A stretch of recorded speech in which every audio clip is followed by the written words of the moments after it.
Hi there, I'm Brad from KLR Automotive, and what I want to show you today is how to remove a steering wheel off your Defender. So, why do we want to take a steering wheel off? Well, basically, any job you do in behind here is much easier with a steering wheel off, and fortunately, it's a pretty quick and easy job to do. So, we start by taking the center cap off the steering wheel. For the earlier ones, you need to remove this Phillips head screw. But for the later model ones, you've either got a logo that you need to pop out with a screwdriver, or you've got the crash pad that just pops off. Regardless which type it is, once you've got the center off, there's just a nut there that we need to remove. It's going to be either 22mm or 27mm. In this case, 22mm, and you don't need to use a socket, a spanner will do the job. Now, an important part here is don't take the nut off altogether. When the steering wheel comes loose, you don't want it to fly up and hit you in the face. Before we remove the steering wheel, the first thing to do is to actually center it so that it all lines up again when we put it back together.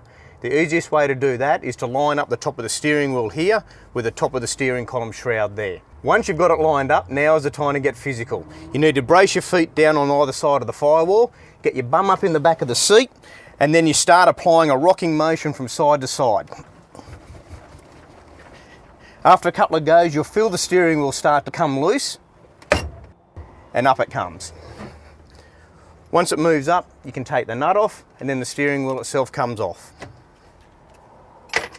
Now, in some cases, this method doesn't work because somebody's over-tightened the nut and well and truly jammed the steering wheel on.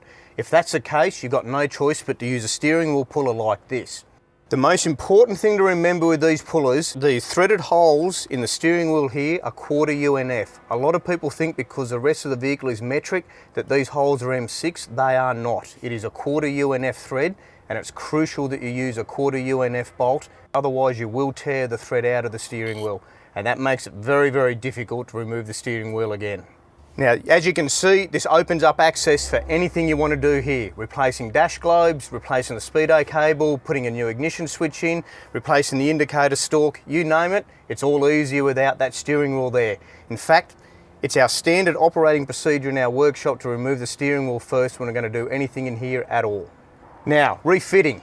Refitting it is even easier than taking it off. The first thing you've got to do is ensure that the blue collar here for cancelling the indicator is lined up correctly. Land Rover make lining up the indicator cancelling very easy. There's a little arrow on the blue collar that you need to have pointed at the indicator stalk or the 9 o'clock position.